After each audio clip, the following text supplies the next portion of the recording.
हुसैन, आज सब आपको सलाम कर रहे हैं, टीवी पर आपको इनवाइट किया जा रहा है, आपकी ज़िंदगी के सक्सेस के बारे में पूछा जा रहा है, स्ट्रगल के बारे में पूछा जा रहा है, लेकिन वो आप ही जानते हैं, आपके माँ बाप ही जानते हैं कि किस तकलीफ़ में आपने आज जिस मुकाम पर पहुँचे हैं वो सफ़र तय किया होगा। लेकिन कुछ अगर आप हमारे साथ बांट पाए।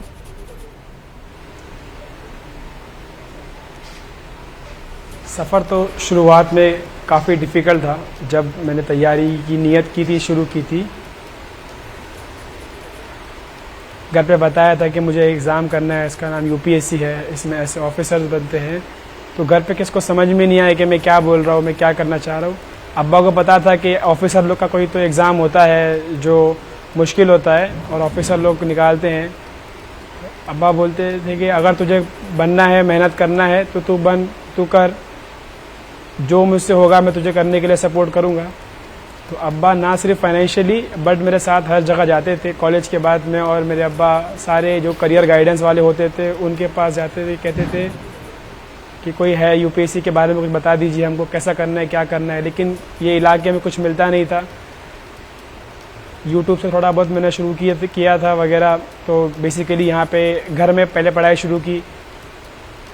घर में हमारा जगह तो थी पढ़ने की क्योंकि सब जॉब पे जाते थे तो घर में कोई होता नहीं था।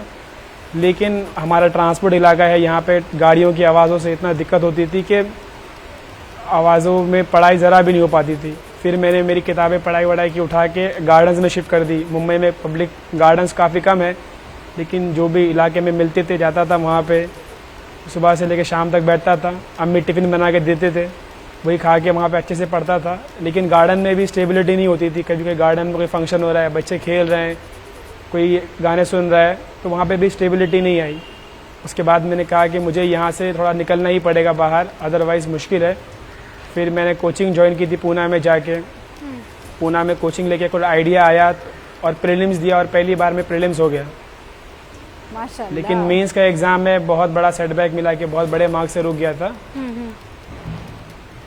फिर उसके बाद दिल्ली गया, दिल्ली में जाके थोड़ी तैयारी की थी।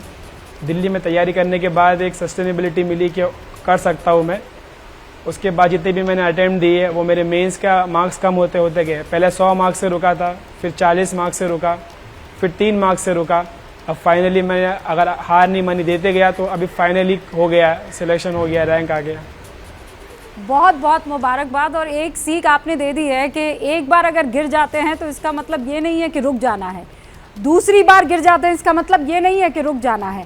हो सकता है पहले 100 हो, फिर 60 हो, फिर 40 हो, फिर 20 हो, फिर 3 हो और आखिरकार आप वो मंजिल पा ही लेंगे। आप हमारे साथ लगातार बने रहिएगा। ये मुस्कुराते हुए चेहरे जो इस वक्त आप स्क्रीन पर देख रहे हैं, ये मुस्कान आज आई है, उससे पहले बहुत मेहनत थी। जैसे ही घड़ी का काटा दोपहर 2:30 पे आए, बबीता जी का दिल सास बहू साजिश के लिए मचल जाए। और ये है इनकी बहू, पूरे दिन ऑफिस की टेंशन हो जाए गॉन जब ये करें अपना फेवरेट शो फ्री टाइम पे ऑन। इनकी तरह आप भी देखें अपना फेवरेट शो अपने टाइम पर और डाउनलोड कीजिए एबीपी लाइव ऐप अपने स्मार्ट टीवी पर।